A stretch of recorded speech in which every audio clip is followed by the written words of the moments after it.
नमस्कार, प्रणाम, स्वागत है आपका साहित्य दर्शन का अनुनाद चैनल में। तो आज हम प्रश्न पत्र जो सॉल्व करने वाले हैं उसका नाम है जीडीसी असिस्टेंट प्रोफेसर हिंदी, जो 2026 में परीक्षा हुई थी 31 मई 2026 को। तो आइए सॉल्व करते हैं हम हिंदी का प्रश्न पत्र। और सामान्य अध्ययन का प्रश्न पत्र ये हम अगले भाग में सॉल्व करेंगे। और ये जो हम सॉल्व करने जा रहे हैं वो आयोग की उत्तर कुंजी के अनुसार ही है। तो पहला प्रश्न ये है कि इनमें से कौन सा शब्द दृश्य काव्य के अंतर्गत नहीं है। ऑप्शन है आख्यायिका, प्रमोकार, भाड़, प्रकरण। तो इसका सही जवाब हो जाएगा भाड़। निम्नलिखित कथनों पर विचार करते हुए सही कूट चुनिए। कथन 1 है कि संस्कृत, पाली, प्राकृत और अपभ्रंश में पुल्लिंग, स्त्रीलिंग एवं नपुंसक लिंग होते हैं। कथन 2 है हिंदी में केवल पुल्लिंग एवं स्त्रीलिंग होते हैं। तो इसका सही उत्तर हो जाएगा डी, कथन 1 और 2 दोनों। हालांकि कुछ लोग कहेंगे कि अपभ्रंश में नपुंसक लिंग कहाँ होता है, तो जैसा कि विद्वानों ने बताया है कि नपुंसक लिंग उस अपभ्रंश तक आते आते तो बहुधा समाप्त ही हो चुका था। लेकिन कुछ ऐसे हमें स्रोत मिले हैं, कुछ ऐसे पुस्तकें मिली हैं जिनमें नपुंसक लिंग का उपयोग किया गया है। तो शायद इसी वजह से आयोग ने इसको माना है। हालांकि अपभ्रंश तक आते आते नपुंसक लिंग का ये समाप्त होने लगा था। अगला है लौट कर आया हुआ वाक्य के लिए एक शब्द क्या होगा। तो प्रत्यागत होगा। और आगत किसके लिए होता है? आगत मतलब आया हुआ, प्रत्यागत मतलब लौट कर आया हुआ। अगला है निम्नलिखित कथनों पर विचार कीजिए। तो पहला है भारतीय नवजागरण काल हिंदी पत्रकारिता का लक्ष्य समाज सुधार और राष्ट्रीय चेतना का विकास था। तो बिल्कुल सही बात है कि भाई भारतीय नवजागरण जो आया था उस समय देखते हैं कि भारतीय युग को प्रमुखतया भारतीय नवजागरण काल, जो दूसरा नवजागरण काल बोला जाता है, पहला तो भक्ति काल को बोला जाता है, लेकिन नवजागरण जो होता है वो भारतीय युग को बोला जाता है। तो भारतीय युग में हिंदी पत्रकारिता का लक्ष्य समाज सुधार और राष्ट्रीय चेतना का विकास था। तो विधवाओं के लिए पत्रिका आई थी और फिर इसके बाद राष्ट्रीय चेतना के लिए भी बहुत सारी पत्रिकाएं निकली थी, भारतीय हिंदू ने निकाला था। उसमें पत्रिका वो चरमोत्कर्ष, पत्रिका का चरमोत्कर्ष वो काल था, भारतीय हिंदू काल। दूसरा है समकालीन हिंदी पत्रकारिता विज्ञापन और मुनाफा केंद्रित प्रवृत्तियों से प्रभावित हुई है। बिल्कुल सही बात है। जैसा कि हम देखते हैं कि चाहे वो टेलीविज़न हो, टीवी का कोई चैनल हो, न्यूज़ हो या फिर अखबार वगैरह हो, तो इनमें देखते हैं कि जो जितने पैसे देता है एडवर्टाइजमेंट निकालने के लिए वो उसी का छापते हैं जो प्रॉपर पैसे देता है उनको। तो समकालीन हिंदी पत्रकारिता ये थोड़ा सा इनमें त्रुटि आई है वर्तमान समय में। आधुनिक पत्रकारिता में सत्ता की आलोचना की भूमिका पूर्णतः समाप्त हो चुकी है। बिल्कुल भी नहीं। कुछ पत्रिकाएं ऐसी हैं, मतलब जो वामपंथी पत्रिकाएं हैं वो अभी भी सत्ता की आलोचना करती हैं, वो पूर्णतः समाप्त नहीं हुई है। अगला है पेड न्यूज़ की प्रवृत्तियों ने पत्रकारिता की विश्वसनीयता को संकट में डाल दिया है। तो बिल्कुल सही बात है, पेड न्यूज़ की प्रवृत्तियों ने, क्योंकि पेड न्यूज़ मतलब वही है कि अगर आप पैसे देंगे तो आपकी खबरें चलाई जाएंगी। और वो गरीब तबका, वो वर्ग जिनके पास पैसे नहीं हैं, वो फिर अपने कैसे प्रसारित चीज़ों को कर पाएगा। फिर अगला है रस सूत्र की व्याख्या विषयक अनुमितिवाद का संबंध किससे है। तो अनुमितिवाद का संबंध संकुक से है। जैसा कि हम जानते हैं कि जो भरत मुनि की नाट्यशास्त्र पे जो 4 लोगों ने इस पे लिखा है, जिसमें भट्ट लोलट थे, शंकुक हैं, भट्ट नायक हैं और अभिनवगुप्त हैं। तो भट्ट लोलट ने ये पौराणिक ऐतिहासिक पात्रों में माना है कि साधारणीकरण होता है। शंकुक ने माना है कि अनुकर्ता में होता है, जो नट होता है, यानी जो नाटक का अभिनय करता है। और भट्ट नायक में ने माना है कि जो दर्शक होता है, देखने वाला होता है, उसमें होता है। और अभिनवगुप्त ने माना है कि सहृदय में उसका साधारणीकरण होता है। अगला है निम्नलिखित में से निर्निमेष शब्द का अर्थ है। तो निर्निमेष मतलब बिना पलक झपकाए। ये शब्द हम देख सकते हैं जब हम राम की शक्ति पूजा पढ़ते हैं, तो वहाँ पे जब शिविर का वर्णन किया जाता है, जो पंक्ति है कि यूथपति अन्य जो यथा स्थान हो निर्निमेष, देखते राम को जित सरोज मुख श्याम देश। वही है ना कि जब युद्ध भूमि से राम हताश होकर लौटते हैं, हार जाते हैं, तो शिखर पर स्थित जो शिविर रहता है वहाँ सारी सेना एकत्रित होती है, तो वहाँ पे निर्निमेष शब्द का उल्लेख हुआ है।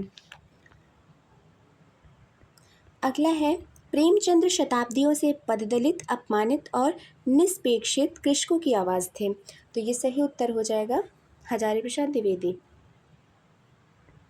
अगला है, नीचे दो कथन दिए गए हैं जिनमें से एक को अभिकथन ए और दूसरे को कारण आर कहा गया है। अभिकथन है कि वामन ने रीति को विशिष्ट पद रचना माना है, तो बिल्कुल इनका वो जो संस्कृत में आती है विशिष्ट पद रचना रीति करके संस्कृत में लिखा है इन्होंने। फिर अगला है, वामन ने रीति के 4 भेद माने हैं, तो वैदर्भी, गौड़ी, लाटी और पांचाली। तो ये गलत है, वामन ने रीति के केवल 3 भेद माने हैं।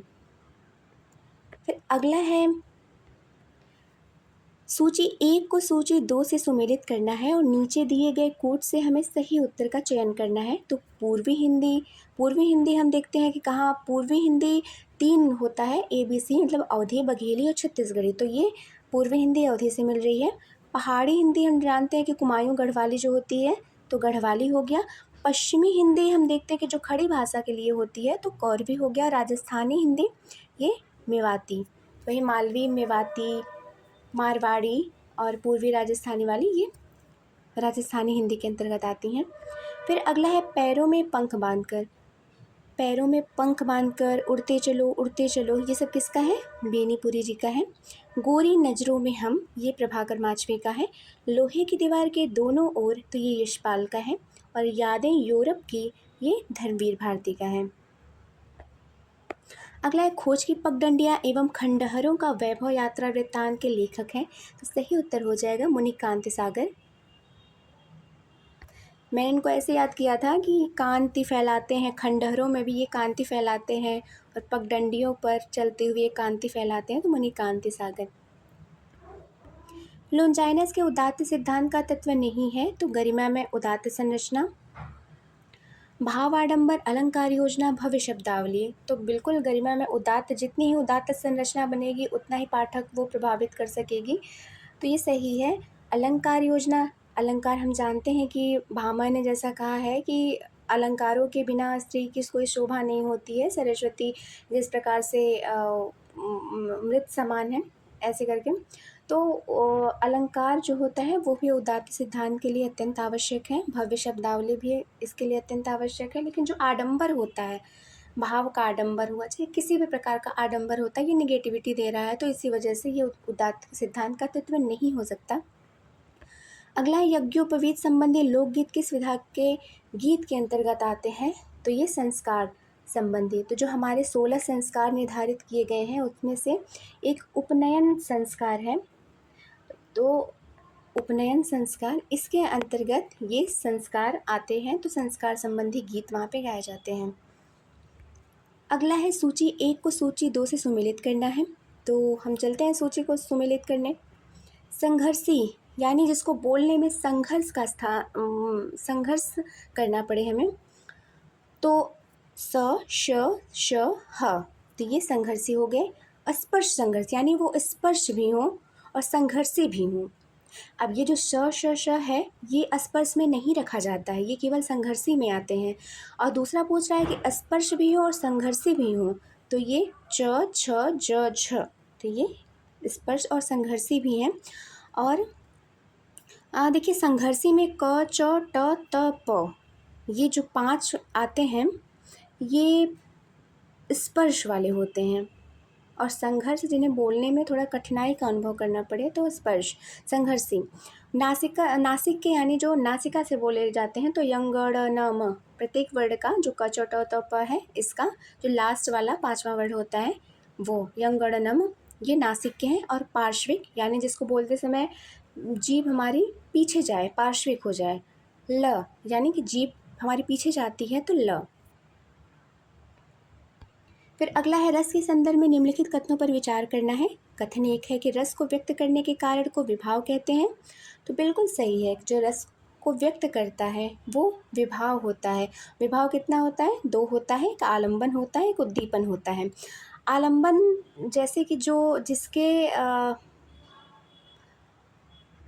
मतलब जिसके कारण कि कोई जो आशय होता है, जिसके कारण उसके मन में भाव पैदा होते हैं। जैसे राम के रूप निहारत जानकी, कंगन के नग की परछाई, यात सवै सुधि भूल गई, करटी गिरही पलटारत नाही। तो इसमें जो आश्रय है वो सीता है और जो आलंबन है वो राम है। तो फिर ये विभाव हो गए। आलंबन और उद्दीपन, उद्दीपन मतलब उसको उत्तेजित करने वाले। वो किस प्रकार से उत्तेजित और होते हैं कि बगीचा है और मौसम भी सुहावना है, तो ये उद्दीपन विभाव के अंतर्गत आते हैं। दूसरा है कि उद्दीपन विभाव के आलंबनगत बाह्य चेष्टाएं एवं बाह्य वातावरण दो भेद हैं। तो बस वही मैंने जो अभी बोला था कि दो भेद होते हैं। फिर अगला है संस्कार संबंधी गीत, ऋतु संबंधी गीत, व्रत संबंधी गीत, देवता संबंधी गीत, जाति संबंधी गीत, श्रम संबंधी गीत आदि श्रेणियाँ किस हिंदी आलोचक के द्वारा वर्गीकृत की गई हैं? तो सही उत्तर हो जाएगा डॉक्टर कृष्णदेव उपाध्याय। जो डॉक्टर कृष्णदेव उपाध्याय की पुस्तक है लोक साहित्य की भूमिका, उसमें इन्होंने बताया है कि ये किस प्रकार से कितनी कठिनाइयों के साथ जा के घर के पिछवाड़े बैठ के ये गीतों को लिखते थे। तो इन्होंने ही विभाजन इसका किया है। अगला है अगर मगर करना, मतलब बहाने बनाना। अगला है निम्नलिखित युग्मों में से कौन सा युग्म सही सुमेलित नहीं है? तो ये पत्रिका हमें बताया गया है कि निकस किसका है? निकस पत्रिका धर्मवीर भारती, दस्तावेज रामचंद्र तिवारी, नई कविता जगदीश गुप्त और आलोचना नामवर सिंह। तो दस्तावेज ये किसकी है? विश्वनाथ प्रसाद की पत्रिका। अगला इनमें से काव्य प्रयोजन विषय कौन सा युग्म अशुद्ध है? तो आनंदवर्धन प्रीति को मानते हैं काव्य प्रयोजन, बिल्कुल सही है। रुद्रट कांता के समान हितकर उपदेश मानते हैं, बिल्कुल गलत है, क्योंकि मम्मट ने लिखा है कि काव्य यशे अर्थकृते व्यवहार वेदे शिवेतर शैते कांता सम्मित उपदेश युजे। तो इन्होंने ये जो लिखा हुआ है काव्य के जो 6 भेद माने हैं ये रुद्रट ने नहीं माने हैं अपितु मम्मट ने माने हैं। तो इस वजह से ये गलत हो जाएगा। बाकी भामह ने धर्म अर्थ काम मोक्ष वैचक्षण्यम कला सुच्च प्रीति कीर्ति साधु काव्य निबंधनम, ये जो इनका ये भामह का है। और वामन किसको मानते हैं? आनंदानुभूति को और कीर्ति को। फिर अगला है इनमें से काव्य लक्षण विषय कौन सा युग्म अशुद्ध है? तो रमणीयार्थ प्रतिपादक शब्द काव्यम, ये जगन्नाथ का है, बिल्कुल सही है। वक्रोक्ति काव्य जीवितम, ये कुंतक का है, बिल्कुल सही है। शब्दार्थों सहित काव्यम, ये भामह का है, बिल्कुल सही है। और रीतिरात्मा काव्य से ये आनंदवर्धन का नहीं है। रीतिरात्मा काव्य किसका? ये वामन का है, अगला है मुर्दों का टीला उपन्यास के लेखक कौन है? तो हमारे रांगे राघव जी हैं। रांगे राघव, मुर्दों का टीला उपन्यास। ये ऐतिहासिक बहुत उपन्यास लिखे हुए हैं। ये मुर्दों का टीला मोहनजोदड़ो के ऊपर इसकी जो कथा वस्तु है वो मोहनजोदड़ो के ऊपर लिखी गई है, बनाई गई है। निम्नलिखित में से कौन सा नाटक मोहन राकेश का नहीं है? तो कौन सा नहीं है? आधे अधूरे मोहन राकेश का है, आषाढ़ का एक दिन मोहन राकेश का है, लहरों के राजहंस भी मोहन राकेश का। और ये 3 ही इनके नाटक हैं और ये अपने 3 नाटकों के द्वारा ही नाटक के सर्वोच्च शिखर पर स्थापित हैं, कालजयी लेखक। पर ये मादा कैक्टस इनका नहीं है। मादा कैक्टस किसका नाटक है इसको भी जान लेते हैं। तो लक्ष्मी नारायण लाल ये इनके लेखक हैं। निम्नलिखित में से कौन सा आलोचना ग्रंथ नामवर सिंह का नहीं है? तो प्रगतिशील साहित्य के मानदंड, ये नामवर सिंह का नहीं है। आधुनिक साहित्य की प्रवृत्तियाँ, ये नामवर सिंह का है। हिंदी के विकास में अपभ्रंश का योग, ये है नामवर सिंह का। और छायावाद जो कि इनकी सबसे बेस्ट कृति है नामवर सिंह जी की, तो ये छायावाद है। प्रगतिशील साहित्य के मानदंड, तो प्रगतिशील साहित्य के मानदंड ये रांगे राघव की रचना है। अगला है 16 साहित्यकारों के बारे में लिखे गए संस्मरणात्मक रचना लौट कर आना नहीं होगा, इसके लेखक कौन है? तो कांति कुमार जैन हैं। सूची 1 को सूची 2 से सुमेलित कीजिए तथा नीचे दिए गए कूट से सही उत्तर चुनिए। राजा शिव प्रसाद सिंह, गोविंदनाथ थत्ते, श्री रायचंद्र बसु, ब्रजेंद्रनाथ बंदोपाध्याय। तो राजा शिव प्रसाद सितारे हिंद ये बनारस अखबार की प्रेरणा बने थे। गोविंदनाथ थत्ते ये बनारस अखबार के संपादक बने थे। मेनली हम लोग यही समझते हैं कि जो राजा शिव प्रसाद सिंह हैं यही बनारस अखबार के संपादक हैं, लेकिन नहीं, ऐसा नहीं है। इसके पहले गोविंदनाथ थत्ते जो थे इन्होंने इसका प्रथम बार संपादन किया था और ये उसके सह संपादक के रूप में कार्य करते थे राजा शिव प्रसाद सितारे। बाद में ये संपादक इसके बने। फिर श्री रायचंद्र बसु ये हिंदी वर्णमाला कार्ड से, और ब्रजेंद्रनाथ बंदोपाध्याय ये सन 1931 ईस्वी में उदंत मार्तंड जो हमारा 30 मई 1826 को पहली बार प्रकाशित हुआ था, प्रथम जो पत्रिका है उदंत मार्तंड, उस पर इन्होंने शोध लेख लिखा था। फिर अगला है परिंदे कहानी के लेखक कौन है? तो निर्मल वर्मा। परिंदे कहानी 1957 में लिखी गई थी और इसका संग्रह जो है 1960 में आया था। हाँ, 60 में आया था। फिर अगला है सूची 1 को सूची 2 से हमें सुमेलित करना है। तो उदंत मार्तंड कब आया था? अभी बात हुई थी, तो 1826 में। फिर बंगदूत कब आया था? तो बंगदूत 1828 में आया था। बनारस अखबार ये आया था सन 1844 और समाचार सुधावर्षण श्याम सुंदर सेन का 1854 में आया था। निम्नलिखित संप्रदायों को प्रवर्तित करने वाले आचार्यों के नामों को उनके संप्रदाय से सुमेलित कीजिए। तो भामा है, ये किस संप्रदाय के हैं? तो अलंकार संप्रदाय के। कुंतक किस संप्रदाय के हैं? वक्रोक्ति के हैं। वामन किस संप्रदाय के हैं? रीति के। और आनंदवर्धन ध्वनि संप्रदाय के। अगला कथन है कि छायावादी काव्य मध्य युग की काव्यधारा से प्रमुखता इस अर्थ में भिन्न है कि वह किसी क्रमागत सांप्रदायिकता या साधना परिपाटी का अनुगमन नहीं करता। यह कथन किस आलोचक का है? तो सही उत्तर हो जाएगा नंदुलारी वाजपेयी जी का कथन है। अगला नीचे 2 कथन दिए गए हैं जिनमें से एक को अभिकथन और दूसरे को कारण कहा गया है। तो अभिकथन क्या है कि छायावाद युग में जीवन के प्रति भावात्मक दृष्टिकोण प्रमुख रूप से निबंधों में दिखाई देता है।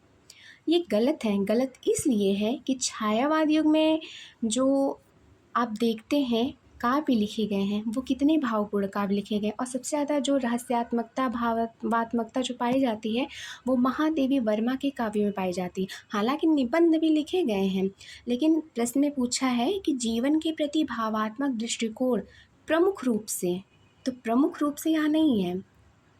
निबंध जो लिखे गए हैं वो वैचारिकता के ऊपर लिखे गए हैं, लेकिन जो भावात्मक दृष्टिकोण है वो आपको काव्यों में ही दिखाई देगा। और जितने भी निबंध लिखे गए हैं, चाहे वो महादेवी वर्मा ने लिखा हो, प्रसाद ने लिखा हो, पंत ने लिखा हो, निराला ने लिखा हो, महातार्किकता प्राधान्य है। भावात्मक दृष्टिकोण हमें काव्यों में ही मिलता है।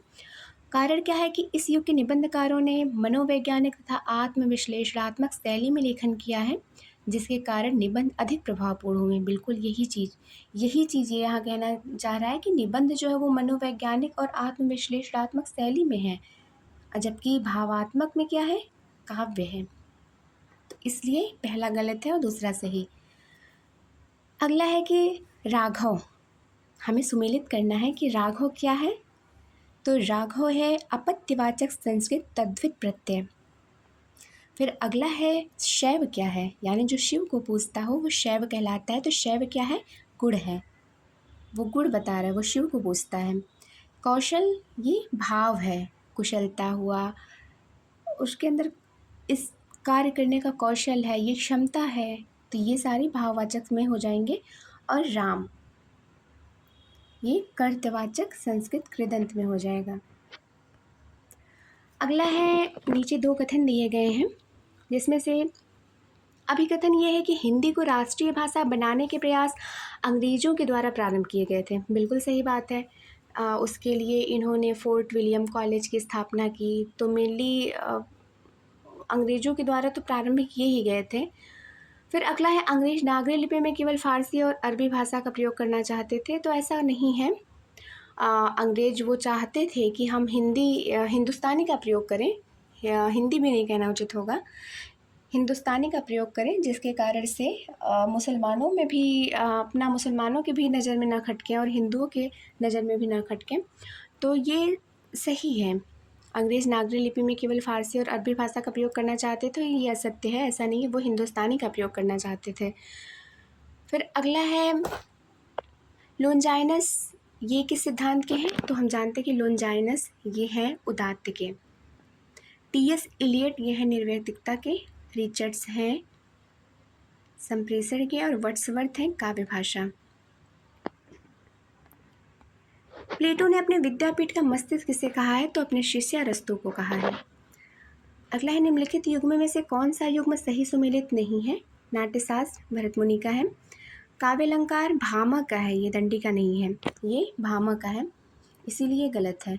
साहित्य दर्पण आचार्य विश्वनाथ का है और काव्य प्रकाश मम्मट का है। निम्नलिखित में से कौन सा ध्वनि समूह महाप्राण है, यानी कि जिसको बोलते समय हमें अधिक वायु की आवश्यकता पड़े, उसको खींचना पड़े? तो क है, ये अल्प प्राण है। ख ये महाप्राण है। फिर ग ये अल्प प्राण है, यानी कि प्रत्येक वर्ण का प्रथम तृतीय ये अल्प प्राण होता है और ख घ अंगा ये जो होता है ये महाप्राण होता है। फिर अगला है निम्नलिखित सूची को सूची 2 से सुमेलित कीजिए। पहला है कि कलकत्ता एजुकेशन प्रेस की स्थापना कब हुई थी? तो 1824 में हुई थी। कलकत्ता मदरसा की स्थापना कब हुई थी? 1780 में हुई थी। वुड का घोषणा पत्र कब आया था? तो 1854 में आया था। बनारस संस्कृत कॉलेज की स्थापना कब हुई थी? 1791 में हुई थी। रमणीयार्थ प्रतिपादक शब्द काव्यम, ये कथन किस आचार्य का है? तो ये जगन्नाथ का है। हिंदी साहित्य के इतिहास के नामकरण के संबंध में नीचे दी गई सूची 1 को सूची 2 से सुमेलित करना है। तो हजारी प्रसाद द्विवेदी ने आदिकाल को क्या नाम दिया था? आदिकाल। डॉक्टर राम कुमार वर्मा ने क्या नाम दिया था? संधिकाल एवं चारणकाल। राहुल सांकृत्यायन ने सिद्ध सामंतकाल और रामचंद्र शुक्ल जी ने वीरगाथा काल। अगला है नीचे 2 कथन दिए गए हैं। अभिकथन है कि पत्रकारिता को लोकतंत्र का चौथा स्तंभ कहा जाता है। बिल्कुल सही है, क्योंकि वह सत्ता की निगरानी करती है और जनता की आवाज़ बनती है। बिल्कुल सही है। जो वॉच डॉग वगैरह पत्रिकाएं होती हैं तो ये निगरानी करती हैं। फिर अगला है कि अभिकथन दिया गया है कि इंदु पत्रिका ने हिंदी कहानी को गति और दिशा प्रदान की। बिल्कुल सही है, प्रसाद जी इसको निकालते थे। और इसके आरंभिक अंगों में आग, गुलाम, चंदा आदि कहानियाँ प्रकाशित हुई, तो ये भी सही है। अगला है रेखाएं बोल उठी, ये किसका है? तो देवेंद्र सत्यार्थी का है। माटी की मूर्ति रामकृष्ण बेनीपुरी का है। जाने अनजाने ये विष्णु प्रभाकर का है और भूले हुए चेहरे कन्हैयालाल मिश्र प्रभाकर का है। हिंदी प्रेमाख्यान परंपरा के प्रवर्तक कवि एवं उन्हें मान्यता देने वाले आलोचकों के युग में से कौन सा एक युग्म अशुद्ध है? तो असाहित डॉक्टर भगीरथ मिश्र, ये गलत है।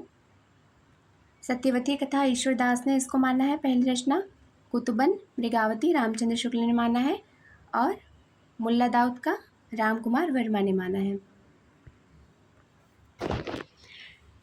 अभिकथन है कि उद्भवकालीन पत्रकारिता आधुनिक पत्रकारिता की तरह व्यावसायिक स्वरूप वाली थी। बिल्कुल नहीं थी। अभी ऊपर हमने सॉल्व किया था कि भारतीय हिंदू युग की जो पत्रिकाएं थी, यानी कि उद्भवकालीन की जो पत्रिकाएं थी, उनमें समाज सुधार की भावना, देशभक्ति की भावना और राज्य प्रेम की भावना, ये सारी थी। तो व्यावसायिक रूप वाली नहीं थी। हालांकि जब पत्रिका धीरे धीरे समय बदलता गया तो व्यावसायिकीकरण पत्रिका का बढ़ता गया। तो उद्भवकालीन में पत्रिका व्यवसाय स्वरूप वाली नहीं थी, इसी वजह से ये गलत है। और उस समय समाचार पत्रों का उद्देश्य तत्कालीन समाज को ज्ञान, विज्ञान और नवीन संदर्भों से जोड़ना था। तो बिल्कुल सही है। अगला है मधुकर के रेखा चित्र विशेषांक 1946 का संपादन करने वाले विद्वान का नाम है? तो बनारसीदास चतुर्वेदी। जहाँ शब्द और अर्थ दोनों में ही विशेषता आ जाने से सौंदर्य या चमत्कार आ गया हो, वहाँ कौन सा अलंकार होता है? तो जहाँ शब्द में हो वहाँ शब्दालंकार, जहाँ अर्थ में हो वहाँ अर्थालंकार, और जहाँ दोनों में हो वहाँ उभयालंकार। उभय का मतलब ही होता है दोनों। नीचे 2 कथन हैं जिसमें से बताना है हमें कौन सही है कौन गलत है। तो अपभ्रंश साहित्य को पुरानी हिंदी का ही रूप माना जाता है। बिल्कुल सही है। पुरानी हिंदी को बहुत से विद्वानों ने, गुलेरी हुए, फिर हजारी प्रसाद द्विवेदी हुए, या फिर साहित्य अपभ्रंश को पुरानी हिंदी मानने वाले रामचंद्र शुक्ल हुए, इन्होंने अपभ्रंश साहित्य को पुरानी हिंदी का ही रूप माना है। और दूसरा है कि सिद्धों की उद्धत रचनाओं की भाषा देश भाषा मिश्रित अपभ्रंश अर्थात पुरानी हिंदी की काव्य भाषा है, तो ये भी बिल्कुल सही है और दोनों सही व्याख्या कर रहा है एक दूसरे की। निम्नलिखित में से नरेंद्र कोहली का कौन सा उपन्यास रामकथा से संबंधित नहीं है? तो महासमर, ये महाभारत की कथा से है, महासमर महाभारत की कथा से। अगला है सूची 1 को सूची 2 से सुमेलित करना है। मेरी आत्म कहानी, ये डॉक्टर श्याम सुंदर दास का है। मेरा जीवन, रामविलास शर्मा। मेरा जीवन प्रवाह, वियोगी हरि। अपनी खबर, पांडे बेचन शर्मा उग्र। निम्नलिखित में से भाववाचक संज्ञा है, तो मधुरता।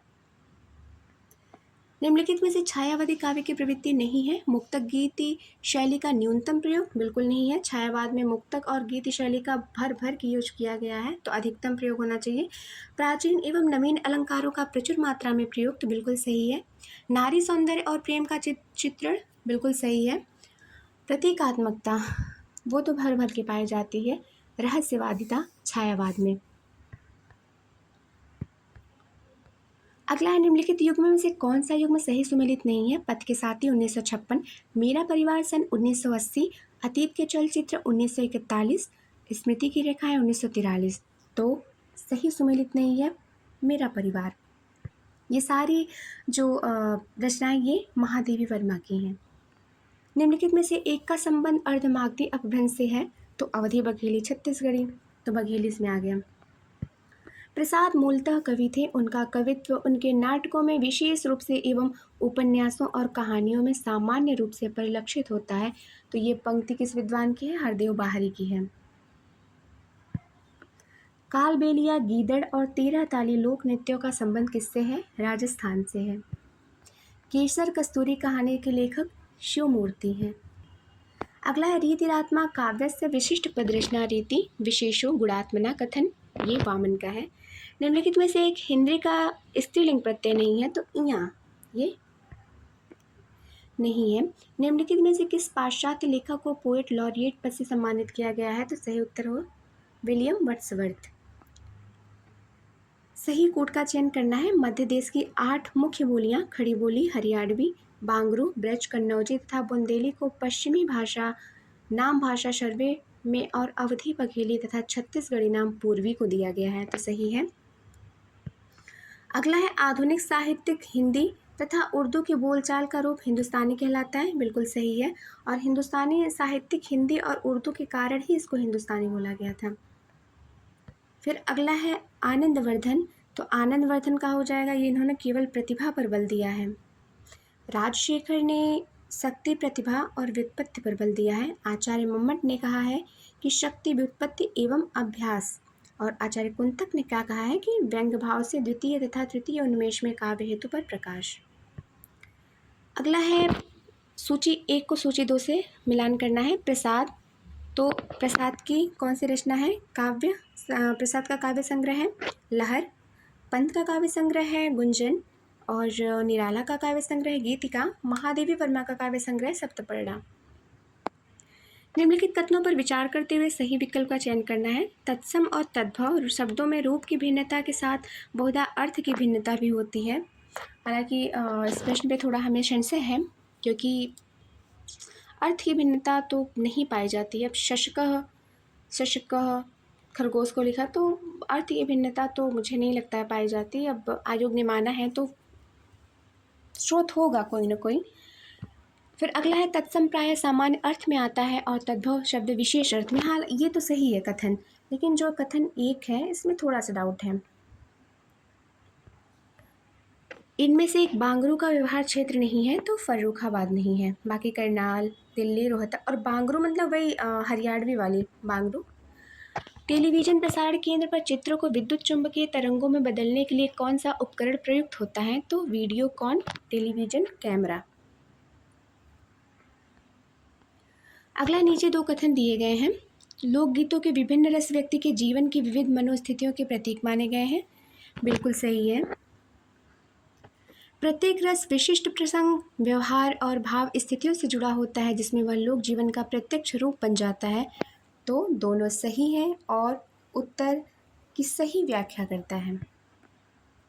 निम्नलिखित विकल्पों में से कौन सा अकर्मक क्रिया है, मतलब जिसमें कोई भी कर्म नहीं हो रहा है। तो बोना, भाई हम कोई कर्म तो कर रहे हैं, उसको बो रहे हैं।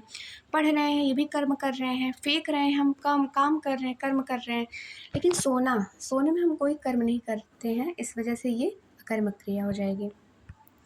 वाक्य रचना के संदर्भ में निम्नलिखित कथनों पर विचार कीजिए। वाक्यों में प्रयुक्त पदों या शब्दों की विधिवत स्थापना को क्रम कहते हैं। बिल्कुल सही है कि उसको क्रम से लगाते हैं।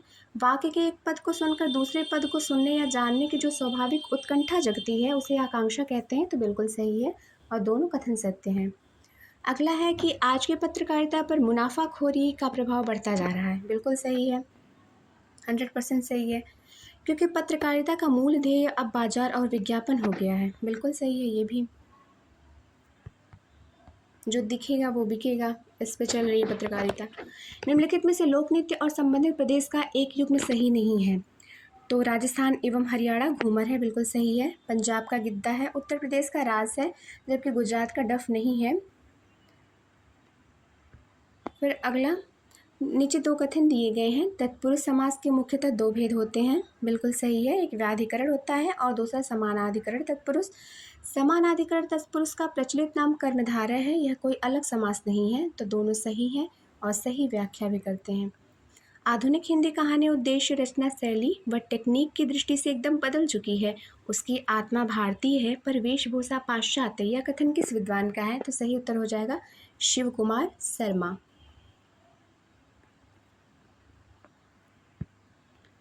अगला है पश्चिमी हिंदी। तो हमें चयन करना है पश्चिमी हिंदी कहाँ होती है। तो पश्चिमी हिंदी मतलब खड़ी बोली, हरियाणवी और ब्रज। पूर्वी हिंदी है अवधी, बघेली और छत्तीसगढ़ी। बिहारी हिंदी है भोजपुरी, मगही, मैथिली और राजस्थानी में है मारवाड़ी, मेवाती, शेखावटी। मेरी कैलाश यात्रा, ये यात्रा वृत्तांत किसका है? स्वामी सत्यदेव परिव्राजक। मेरी तिब्बत यात्रा, ये राहुल सांकृत्यायन का है। चीड़ों पर चांदनी निर्मल वर्मा का है और यादें यूरोप की धरवीर भारती का। काव्य दोष के संदर्भ में निम्नलिखित कथनों पर विचार करना है। असत्यार्थ, असदुपदेश कत्व एवं असभ्यार्थ नित्य काव्य ही दोष हैं। तो बिल्कुल सही है। शब्द दोष, वाक्य दोष, अर्थ दोष एवं रस दोष अनित्य काव्य दोष हैं। तो बिल्कुल सही है। अगला है कि ये आत्मकथा है, उसको सुमेलित करना है। लगता नहीं है दिल मेरा, तो ये कृष्णा अग्निहोत्री का है। मुड़ मुड़ के देखता हूँ, राजेंद्र यादव का है। जूठन, जूठन ओम प्रकाश वाल्मीकि का है। और अपने अपने पिंजरे, ये मोहनदास नेमिशा राय का है। हिंदी, हिंदू, हिंदुस्तान, ये शब्द जो नारा दिया था ये प्रताप नारायण मिश्र ने दिया था। और ये किस भाषा के हैं? तो फारसी भाषा के हैं। अगला है टेसो झिंझिया लोक साहित्य के निम्नलिखित किस विधा के अंतर्गत है? तो ये लोकगीत हैं। टेसो झिंझिया ये हमारे उत्तराखंड के हैं, लोकगीत हैं। निम्नलिखित कथनों पर विचार करते हुए कूट से सही उत्तर चुनना है। आलंबन और उद्दीपन विभावों के कारण उत्पन्न भावों को बाहर प्रकाशित करने वाले कार्य अनुभाव कहलाते हैं। बिल्कुल सही है, क्योंकि जब बाहर चीज़ें वो करती हैं, जैसे कर टेक रही पलटा रत्ना है, तो कर का टेकना इसमें जो है वो बाहर प्रकाशित हो रहा है अनुभाव। फिर अगला है व्यभिचारी या संचारी स्थायी भावों के सहायक हैं जो अनुकूल परिस्थितियों में घटते और बढ़ते रहते हैं। बिल्कुल सही है। जैसा कि भरत मुनि ने कहा भी है कि ये पानी के बुलबुले के समान होते हैं कि किसी भी पल वो उत्पन्न हो जाते हैं और दूसरे ही क्षण वो विलुप्त हो जाते हैं, विलीन हो जाते हैं। तो ये जैसी परिस्थिति रहती है उसमें ये घटते बढ़ते रहते हैं। भाषा के संबंध में निम्नलिखित कथनों पर विचार करना है। भाषा परंपरागत है, उसका व्यक्ति उसका अर्जन कर सकता है, उसे उत्पन्न नहीं कर सकता है। बिल्कुल सही बात है। वो पीढ़ी दर पीढ़ी भाषा चलती रहती है। हम अपनी माँ से सीखते हैं, फिर हम अपने बच्चों को सिखाते हैं, फिर ये पीढ़ी दर पीढ़ी चलती रहती है। भाषा का अर्जन अनुकरण के द्वारा होता है। बिल्कुल अनुकरण के द्वारा ही हम भाषा सीखते हैं। तो ये दोनों सही है और सही व्याख्या भी कर रहा है। एक ही वर्ष में प्रकाशित रचनाओं के सही विकल्प का चयन करना है। तो एक ही वर्ष में प्रकाशित रचनाएं स्त्री विमर्श, समाज और साहित्य। स्वागत है बेटी स्त्री घोष। शुद्ध वाक्य का चयन करना है। शब्द केवल संकेत मात्र हैं। जब यहाँ केवल लिख दिया तो मात्र नहीं लिखना चाहिए था। वह बिल्कुल बात करना नहीं चाहती थी, उसके चाचा को लड़की हुई है। चाचा को लड़की नहीं, चाची को लड़की होती है। फिर इन दोनों में केवल यही अंतर है, तो इसका शुद्ध वाक्य का चयन करना, तो वह बिल्कुल बात नहीं करना चाहती थी। नलिन विलोचन शर्मा, केशरी कुमार और नरेश किस काव्य आंदोलन के प्रवर्तक हैं? तो प्रपद्यवाद। इसको नकेन बोलते हैं, नकेनवाद भी बोलते हैं प्रपद्यवाद को। फिर अगला है राग दरबारी। तो राग दरबारी किसकी रचना है? श्रीलाल शुक्ल। बलचन्मा, नागार्जुन, रथ के पहिए, देवेंद्र सत्यार्थी, प्राणी के प्राची, रामदरस मिश्र। अगला है आदिवासी अस्मिता के प्रश्न तथा आदिवासी साहित्य और समाज पुस्तकों की लेखिका हैं आप हुदरीवाली रमणिका गुप्ता। देवनगर में प्रचार के कारण यह देवनागरी कहलाई, बिल्कुल सही है। नागरी नाम ललित विस्तार में उल्लिखित नाग लिपि के आधार पर स्वीकार किया गया है, तो बिल्कुल सही है दोनों कथन, और दोनों सही हैं। निम्नलिखित में से संप्रदाय और संबंधित आचार्यों का कौन सा युग्म अशुद्ध है? रीति संप्रदाय के दंडी है, ध्वनि के आनंदवर्धन है, अलंकार के वामन, ये गलत है, इसके भामा होने चाहिए। फिर अगला है रस संप्रदाय के भट्ट लोल्लट, सही है। अगला है कि भोजपुरी लोक गाथा, इसके लेखक कौन है? ये पुस्तक है, और इसके लेखक कौन है? तो सत्यव्रत सिन्हा। भोजपुरी भाषा और साहित्य उदय नारायण तिवारी। भोजपुरी लोक संगीत कृष्णदेव उपाध्याय। भोजपुरी लोकगीतों का सांस्कृतिक अध्ययन तो रविशंकर उपाध्याय। अवधि का विकास किससे हुआ है? तो अर्धमागधी से हुआ है। श्रीधर पाठक ही सच्चे स्वच्छंदतावादी प्रवर्तक ठहरते हैं, तो शुक्ल जी ऐसा ही लिखते हैं, बिल्कुल सही है। छायावादी कवियों ने व्यक्ति की अंतर प्रेरणा, भावनात्मक अनुभूति और प्रकृति के सौंदर्य को काव्य का केंद्र बनाया, तो दोनों सही है, और एक दूसरे की व्याख्या भी कर रहे हैं।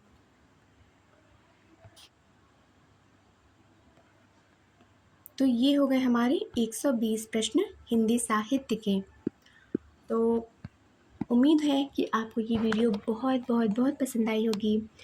ऐसे ही वीडियो के लिए और ऐसे ही प्रश्न पत्रों के सॉल्व के साथ जुड़े रहिए साहित्य दर्शन का अनुनाद के साथ। धन्यवाद, अपना ख्याल रखिए।